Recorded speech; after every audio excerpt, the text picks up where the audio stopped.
बच्चों, आज के इस वीडियो में आपका बहुत बहुत स्वागत है। मैं आपको पुनरावृत्ति करा रही हूँ व्याकरण की, और व्याकरण में मैं आपको सर्वनाम पढ़ा रही हूँ, जिसमें मैंने आपको सर्वनाम की परिभाषा, उसके भेद और भेदों में पुरुषवाचक सर्वनाम को विस्तार से आज के पहले के तीसरे वीडियो, जो मतलब पिछला तीसरा वीडियो था, उसमें, उसके बाद मैंने आपको बाकी सर्वनाम के भेद 6 भेदों में से जो 5 भेद शेष बचे थे उस पे मेरा दूसरा वीडियो था। और आज का जो ये है वीडियो, इसमें मैंने आपको ये बताया है कि विभिन्न कारक चिन्हों का प्रयोग करके जो सर्वनाम शब्द होते हैं, जो एक वचन में उसका क्या स्वरूप होता है और बहुवचन में वो जाता है तो उसका क्या स्वरूप होता है, इसका वर्णन उसमें किया है। मैंने कल आपको उत्तम पुरुष मैं का कारक के अनुसार जो प्रयोग है वो बताया। मध्यम पुरुष तुम का एक वचन में और बहुवचन में कारक के अनुसार जो प्रयोग होता है वो बताया। फिर अन्य पुरुष वह का कारक के साथ एक वचन और द्विवचन में उसका प्रयोग कैसे होता है वो बताया। अब मैं आज आपको उसके आगे की जो प्रक्रिया है उसे बताने चल रही हूँ। और तो मैं आज आपको अन्य जितने भी सर्वनाम हैं उनका कारक के साथ किस तरह प्रयोग होता है और प्रयोग होने के बाद किस तरह वो एक वचन में उनका क्या स्वरूप होता है और बहुवचन हो जाने पर उनका क्या स्वरूप होता है, इसका वर्णन करूंगी। तो ऊपर के जो मैंने उत्तम पुरुष का, मध्यम पुरुष का और अन्य पुरुष का जो उदाहरण इससे पहले के वीडियो में पढ़ाया था, तो उसे आप अवश्य देखें, तभी आपका दोनों का समायोजन एक साथ हो सकता है। अन्यथा आपको ये अंश जो है बिल्कुल अकेला लगेगा और स्पष्ट भी नहीं होगा। तो इसलिए आप इससे पहले के वीडियो को जरूर देखें, नहीं तो आपको उस वीडियो में बताई गई चीजें जो हैं वो अधूरी प्रतीत होंगी और स्पष्ट भी नहीं होंगी। तो आज मैं आपको निश्चयवाचक शब्द यह, अब मैं थोड़ा सा निश्चयवाचक सर्वनाम समझा दूं आपको, क्योंकि निश्चयवाचक सर्वनाम वह सर्वनाम शब्द है जो किसी भी व्यक्ति या वस्तु की निश्चितता का बोध कराता है। जैसे यह मेरी पेन है, ये निश्चितता का बोध हो गया कि ये पेन मेरी है। तो यहाँ पर यह शब्द जो है वो निश्चितता का बोध करा रहा है, जिसके कारण यहाँ पर यह जो है वो निश्चयवाचक सर्वनाम हुआ। अब मैं आपको इस यह का, निश्चयवाचक सर्वनाम का जो यह है, इसका कारक चिन्हों के साथ मिलकर एक वचन में प्रयोग कैसे होता है और बहुवचन में इसका प्रयोग कैसे होता है वो आपको बताऊंगी। साथ साथ मैं इसको लिखूंगी भी, ताकि आप इसका स्क्रीनशॉट भी लीजिए और साथ ही साथ आप इसको अपने कॉपी पर भी लिख लीजिए। तो मैं यहाँ हेडिंग डाल दे रही हूँ, निश्चयवाचक सर्वनाम शब्द व। निश्चयवाचक सर्वनाम शब्द, सर्वनाम शब्द वह, मैं अंडरलाइन कर दी हूँ वह के ऊपर, जिससे आपको एकदम क्लियर हो जाए कि किस चीज के लिए बताया जा रहा है। तो मैं इधर लिख देती हूँ जिससे आपको स्पष्ट हो जाएगा। शब्द वह। अब इस वह का कैसे कारक के माध्यम से प्रयोग होता है मैं वो बता रही हूँ आपको। तो पहले मैं कारक लिख देती हूँ। कारक कितने प्रकार के हैं वो आप जानते ही हैं। तो कर्ता, कर्म, करण, मैं अभी इसके बाद चिन्ह लिखूंगी। कर्ता, कर्म, करण, संप्रदान, संप्रदान, अपादान, अपादान, संबंध और अधिकरण, संबंध और अधिकरण। चिन्हों की चर्चा कर देती हूं ताकि जिन बच्चों ने पिछला वीडियो नहीं देखा है वो जान जाएंगे।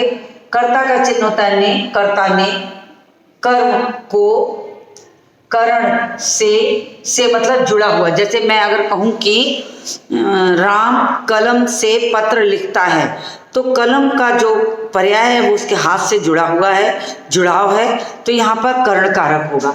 लेकिन अगर कहते हैं गंगा हिमालय से निकलती है, यानी गंगा का हिमालय से निकलना अलग होना माना जाता है। या ये कहा जाए कि बच्चा घोड़े से गिर गया, बच्चा छत से गिर गया, यानी वो उससे अलग हो गया। पत्ते पेड़ों से गिरते हैं, तो यहाँ पर से ही चिन्ह होगा, मगर अपादान कारक होगा। तो संप्रदान के लिए, संप्रदान में के लिए अपादान से ही है, मगर अलगाव की बात करता है, तो मैंने यहाँ अलगाव भी लिख दिया। संबंध जो होता है वो वाक्य के साथ जब होता है तो का, की और के होता है, लेकिन शब्द के साथ होता है तो ये रा, री और रे होता है। अगर वाक्य में है तो राम की पुस्तक कहेंगे, राम के पिता कहेंगे, लेकिन और में होगा तो ये रा, री, रो के हो जाता, रा, री, रे। अधिकरण में हो जाता में और पर। तो ये मैंने इसके चिन्ह लिख दिए। अब मैं आपको एक वचन, मैं बिल्कुल छोटा छोटा लिख रही हूँ, एक वचन और बहुवचन, ताकि आपको नजदीक रहेगा तो समझ में आएगा। और वह का रूप करना है, तो जब वह कर्ता कारक के साथ एक वचन में होता है तो यहाँ पर यह है, यह कर देते हैं। पहले आपको यह आसानी से समझ में आ जाएगा, फिर मैं वह जाती हूँ। तो बहुवचन, अब यह को एक वचन में हम क्या कहेंगे, यह कहेंगे, साथ साथ इसने, हम इसको कहेंगे इसने। लेकिन जब यही शब्द बहुवचन में जाता है तो ये क्या बन जाता है, ये बन जाता है। और इन्होंने बन जाएगा, इसने का क्या हो जाएगा, इन्होंने, इन्होंने, ये हो गया। फिर कर्म में आए तो कर्म का चिन्ह क्या होता है, को होता है। और इसका क्या हो जाएगा, इसे हो जाएगा, इसे कहेंगे, यह से इसे हो जाएगा, या इसको, इसको कह देंगे, तो इसे कहेंगे या इसको। अब यही जब बहुवचन में जाएगा तो इन्हें, इनको, या कभी कभी इन लोगों को, ऐसे भी हो जाता है। तो हम क्या लिखेंगे, इन्हें, इनको, इनको, या इन लोगों को, इन लोगों को। तो लोग लगा के भी बहुवचन बनता है, लेकिन आप इन दोनों से भी समझ सकते हैं। मैंने एक शब्द जान के लिख दिया ताकि आप इससे बहुवचन का रूप समझ जाएं। तो इन्हें और इनको, तो ये मैंने बोल दिया है, आप अपनी कॉपी में इसको उतारिए, साथ में आप इसको इन्हें, इनको की जगह इन लोगों को भी कर सकते हैं, इनके या इन लोगों की। फिर हम करण कारक की बात करते हैं, तो करण कारक का चिन्ह हो जाता है से। तो हम क्या करेंगे, इसे इस से, इसके साथ से जोड़ेंगे, बन जाएगा क्या, इससे।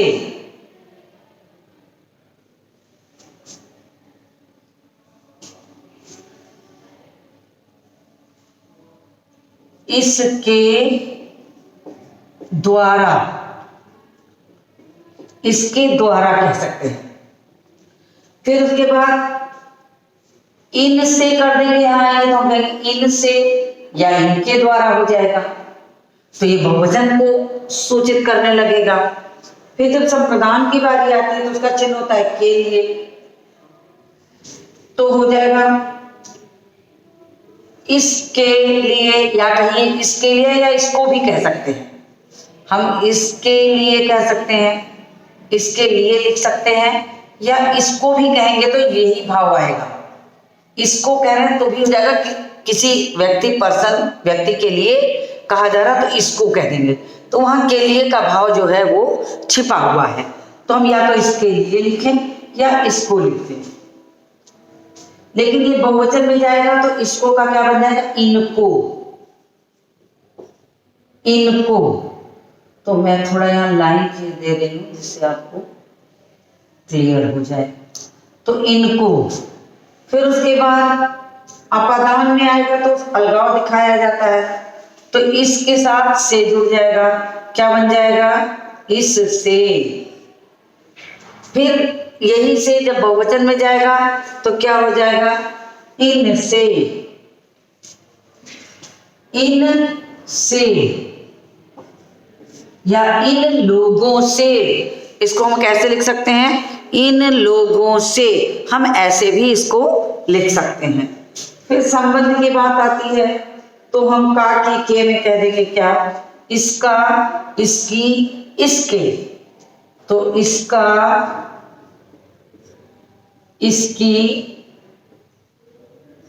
और इसके भी लिख सकते हैं हम। का की दोनों तीनों बता दिए, आप एक भी लिखेंगे तो आपको वो स्पष्ट हो जाएगा। ठीक इसी तरह इसमें हो जाएगा इनका,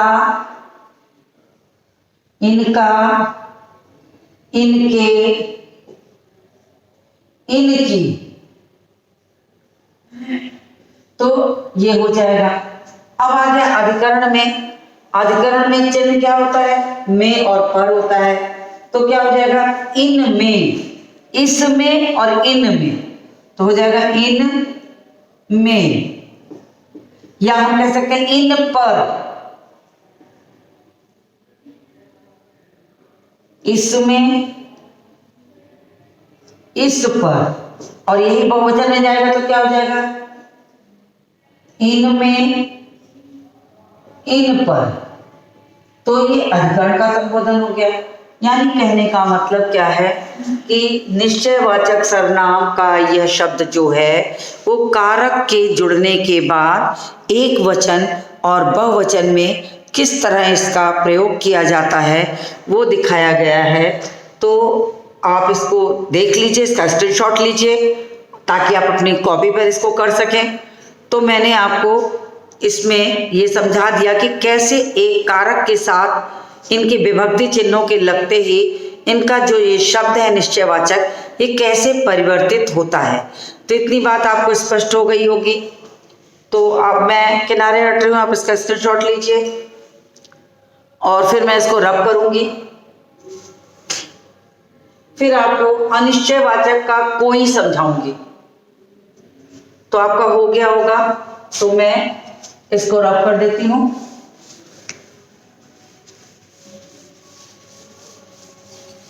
तो आपकी ग्रामर की पुस्तकों में ये चीजें मिलेंगी, मगर जब आपको ये चीज स्पष्ट होगी तभी आप इसको समझ पाएंगे कि हाँ, निश्चयवाचक सर्वनाम का यह, अनिश्चयवाचक का कोई एक वचन में किस तरह प्रयुक्त होता है और बहुवचन में किस तरह प्रयोग किया जाता है।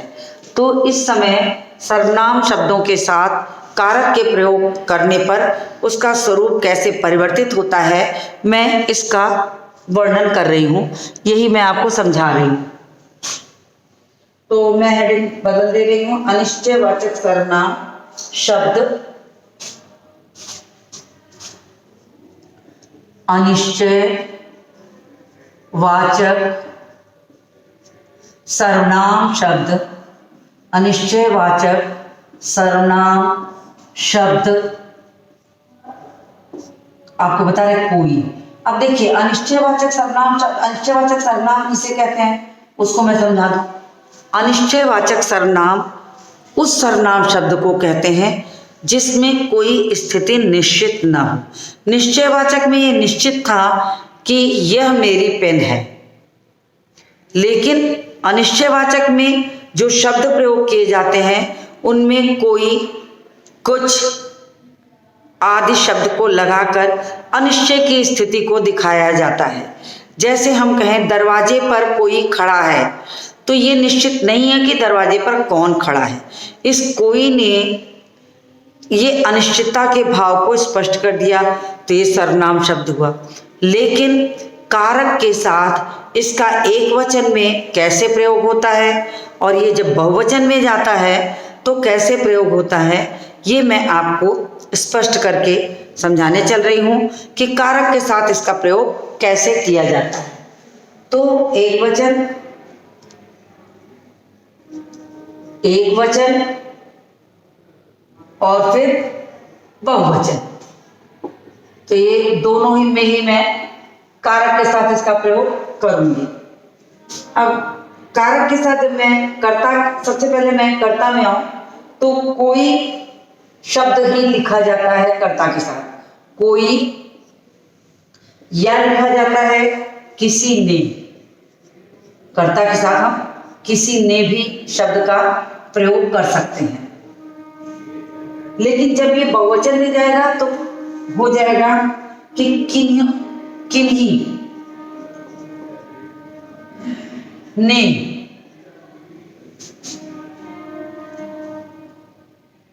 फिर उसके बाद आपको ये हो गया। अभी कोई का जब यहाँ आकर किन्हीं हो रहा तो मतलब बहुवचन में जितने भी शब्द बनेंगे वो किन्हें किनको ऐसे बनेंगे, और इसमें किसे किसको इस तरह से बनेंगे।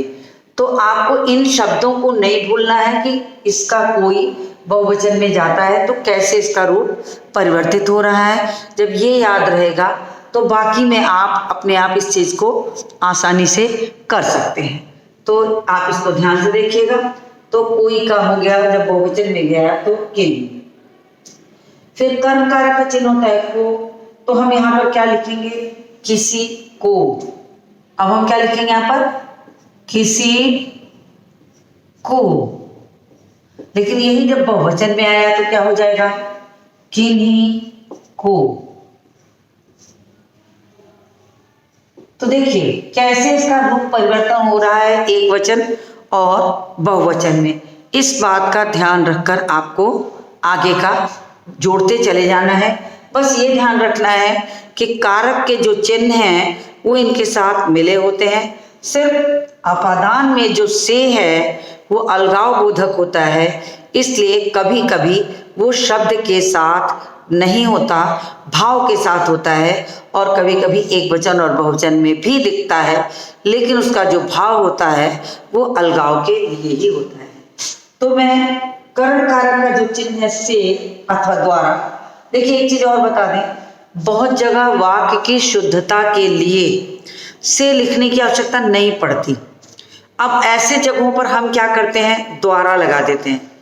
जैसे अगर हम ये कहें कि तुलसी से रचित, तो ये वाक्य अपने में शुद्ध नहीं होगा। ऐसी जगह पर हमें ये बोलना पड़ेगा तुलसी द्वारा रचित, और ऐसी स्थिति में वो जो वाक्य है दोनों ही कर्ण कारक है। लेकिन वाक्य की शुद्धता का ध्यान रखना बहुत आवश्यक है, क्योंकि हिंदी लिटरेचर जो साहित्य में व्याकरण की शुद्धता का ध्यान आपको रखना चाहिए। तो यहाँ पर हम से लगाएं अथवा द्वारा, रहेगा वो कर्ण कारक ही। तो शब्द हो जाएगा किसी से या किसी के द्वारा। तो हम यहां लिख देते हैं किसी से या किसी के द्वारा। तो आप ऐसा, हम एक लिख रहे हैं लेकिन आपको दोनों समझाने के लिए मैंने यहाँ दोनों लिख दिया है के द्वारा। फिर इसी तरीके से इसमें भी यही करेंगे, किन्हीं से किन्हीं द्वारा। तो एक अब आप करिए अपने आप, एक मैं लिख रही हूं, एक आप खुद से करिए साथ साथ।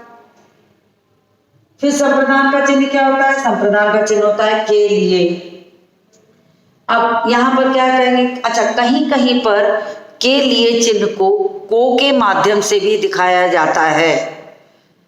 तो उस स्थान पर जो भाव होता है के लिए का, उसके आधार पर ये संप्रदान कारक ही रहता है। तो संप्रदान कारक का के लिए में हम इसको बनाएंगे किसी को या किसी के लिए। तो मैं यहाँ लिख रही हूँ किसी के लिए, ये ज्यादा स्पष्ट होगा आपके लिए, किसी के लिए। अब इसको आप किसी को भी लिख सकते हैं तो भी वहां पर के लिए का भाव आएगा। फिर बहुवचन में पहुंचे तो बहुवचन में इसका प्रयोग जो होगा वो हो जाएगा किन्हीं के लिए, किन्हीं के लिए। तो देखिए दोनों के जो शब्द हैं वो समान रूप से चल रहे हैं, लेकिन जो सूचक शब्द हैं वो सूचक शब्द एक बहुवचन की सूचना दे रहा है और एक जो है एक वचन की सूचना दे रहा है। इसके बाद अब अलगाव की बात आ गई, फिर वही कि से जो है अलगाव के लिए दिखा रहा है यहाँ पर अपादान अलगाव, तो उसमें हम क्या कहेंगे, किसी से। अब ये से यहाँ पर जो भी होगा किसी चीज से अलगाव की बात करता रहेगा तो इस से को हम अलगाववाचक मान लेते हैं। उसी तरीके से इधर भी हो जाएगा। देखिए आपको स्पष्ट हो गया होगा देख करके ही कि कैसे शब्द जुड़ते हैं। तो मैं एक का के की को इधर लिख देती हूँ, थोड़ी जगह बढ़ जाएगी। देखिए यहाँ लिखते हैं का की के और में और पर। थोड़ा स्पष्ट ज्यादा होगा, घना कम लगेगा तो देखने में आपको आसानी से लिखते बनेगा। से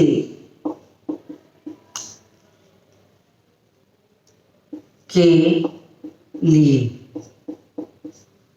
अब आपको ज्यादा अच्छा समझ में आएगा। ठीक है, इतनी बात आपको समझ में आ गई होगी। अब संबंध की बात हो रही तो संबंध में क्या कहा जाता है, का की के रारी रे। तो अब इसमें देखिए हम क्या करेंगे, शब्द रहेगा किसी का, किसी की, किसी के। तो मैं एक ही दो लिखूंगी, आप अपने से लिखिए, मैं बोल के कर रही हूं, साथ साथ लिखिए। किसी का या किसी की। अब के अपने आप जोड़िए आप।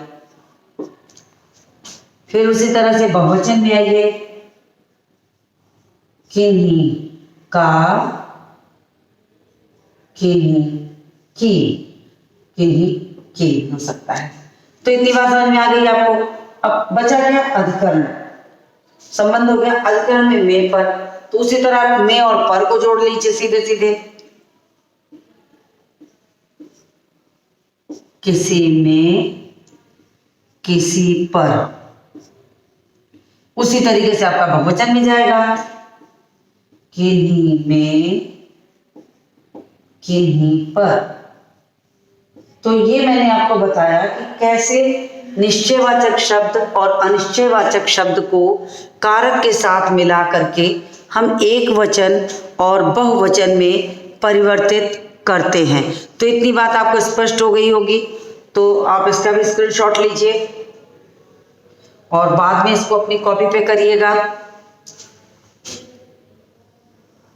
अब आपको स्पष्ट हो गया होगा। तो मैं इसके बाद का जो प्रश्न है संबंध का जो है उसको कराऊंगी। तो मैं इसको रब करने चल रही हूं। तो मैंने आपको सर्वनाम के भेद के साथ साथ उसके स्वरूप को एक वचन और बहुवचन में कैसे परिवर्तित किया जाता है, मैं इस सर्वनाम की कड़ी में, अगली कड़ी में आपको यही बता रही हूँ। तो आपने अगर इसके पहले का वीडियो नहीं देखा तो उसको भी देखिए, ताकि आपका जो क्रम है वो अधूरा नहीं लगेगा आपको, तो आपको स्पष्ट रूप से समझ में आ जाएगा। अब मैं संबंधवाचक पर पहुंच गई हूं। तो मैं लिख देती हूं ऊपर हेडिंग बदल के कि संबंधवाचक शब्द जो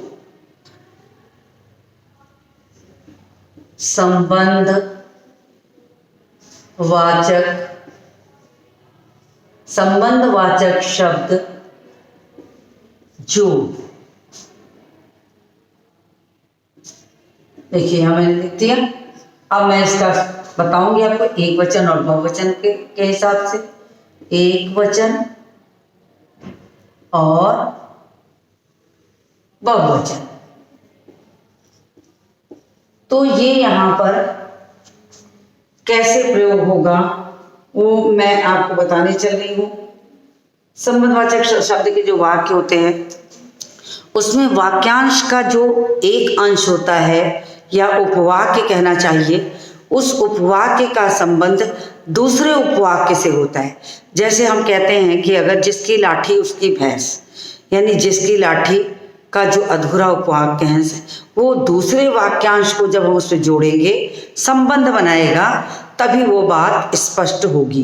तो इसीलिए ऐसे जितने भी वाक्य होते हैं जिसमें जिसकी का प्रयोग रहता है, जो का प्रयोग रहता है, उसका वर्णन यहाँ होता है।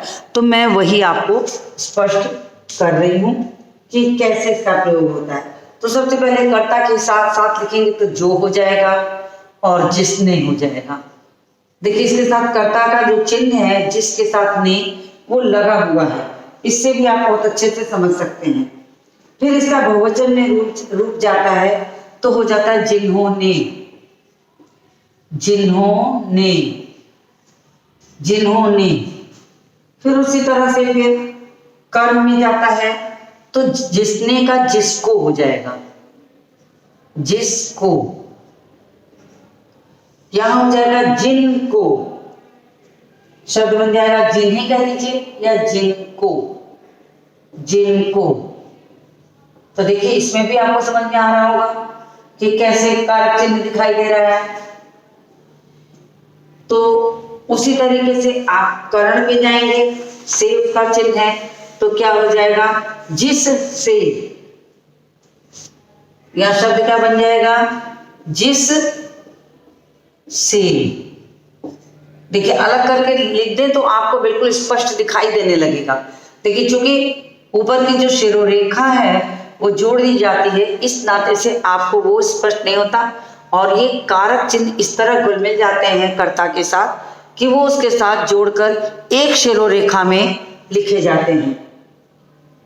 तो हो गया जिससे, और बहुवचन में गया हो गया तो क्या हो जाएगा, जिनसे।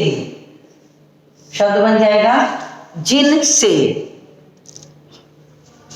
क्लियर हो गई मेरी बात आपको। फिर अब देखिए आगे क्या हो जाएगा, संप्रदान आया। अब संप्रदान में आ जाएगा तो जिसे कह दीजिए या जिसके लिए, ऐसे भी हो सकता है। और दोनों का ही प्रयोग हम वाक्यों में करते हैं, दोनों का प्रयोग हम वाक्यों में करते हैं। तो यहां पर आ गया तो हम क्या कहेंगे, जिसे, या लिख देंगे जिसके लिए, जिसके लिए। हो गया। अब इसको बहुवचन में ले जा रहे हैं तो जिस आधार पर हम ऊपर से चलते आ रहे हैं, ठीक है, ऐसे ये भी जुड़ जाएगा। तो क्या हो जाएगा, लिखिए अपनी कॉपी पर आप भी,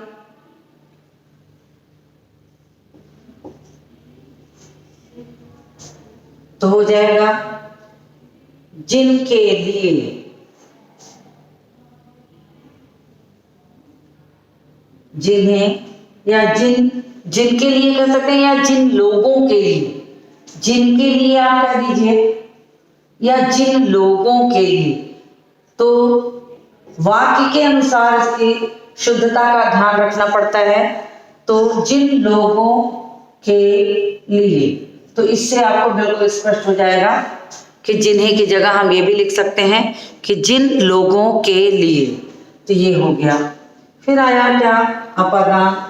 अपादान वही है जिसमें से अलगाव की बात कर रहा है, तो अलगाव वाले भाव से हो गए। तो अपादान से में हम क्या कहेंगे कि जिस से, लेकिन मैंने करण में भी जिस से लिखा था और आपको समझाया था कि दोनों के से में क्या अंतर है, वाक्य का उदाहरण देकर समझाया था। तो आपको वो भी स्पष्ट हो गया होगा कि वाक्य के उदाहरण से कि हाँ कहाँ पर ये जुड़ाव का कार्य कर रहा है और कहाँ पर ये अलगाव का कार्य है। तो जिस से, फिर क्या हो जाएगा, जिन से।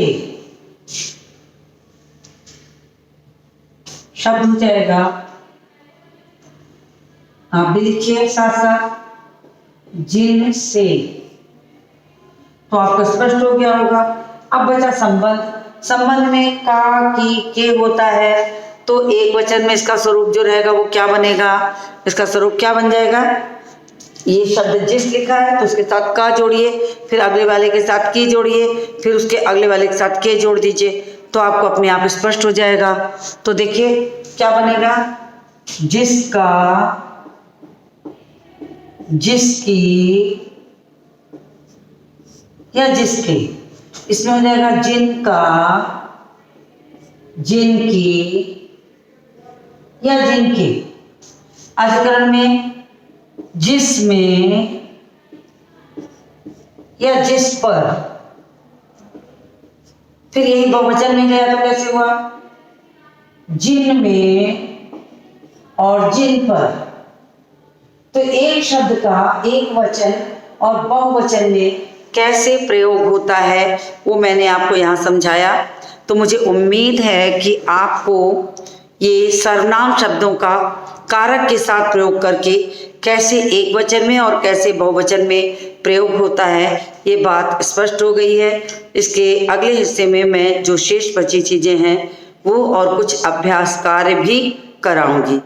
तो आज के इस वीडियो को यहीं समाप्त करती हूँ और मिलती हूँ आपसे अगले वीडियो में।